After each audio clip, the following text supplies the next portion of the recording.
ঘুমাচ্ছিস? তুই কি কোথাও যাবি না? থাক, তুই ওরকম করে পড়ে থাক, এগুলো এখানে রাখার জায়গা, কিছু ঠিক করে রাখবে না একটাও। দেখো কি অবস্থা। এবার তো ওঠ। কটা বাজে দেখেছিস? তুই কি স্কুলে যাবি না?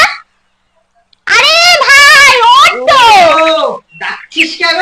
আমি কি এমনি এমনি ডাকছি তোকে? কটা বাজে সেটা তো দেখ। কি হয়েছে? তুই স্কুলে যাবি না? কটা বাজে? দেখ 9:45 বাজতে যায় আর তুই এখনো ঘুমাচ্ছিস। শিগগিরই যা। কটা বাজে আর এখনো ঘুমা তুই পড়ে পড়ে। এই তো ভাই, তুই রেডি হয়ে থাকিস, আমি কিন্তু কালকের জন্য সবকিছু নিয়ে আসবো। রাখি, মিষ্টি, আরো অনেক কিছু। এটা স্যার, আমার কাজটা কমপ্লিট হয়ে গেছে, এবার কি আমি বাড়ি যেতে পারি? ঠিক আছে স্যার।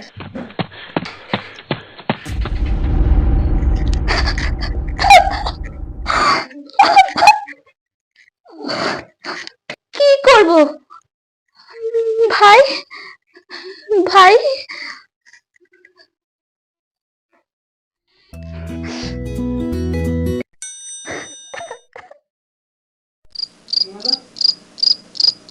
এখনো দিদি এলো না বাড়িতে। 6টা বাজতে গেল, আমাকে যে বললো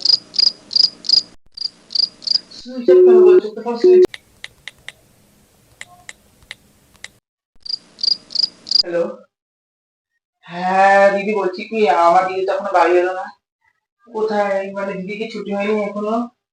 হ্যাঁ, তুমি বাড়ি চলে এসছো, দিদি তো এখনো আসেনি। না।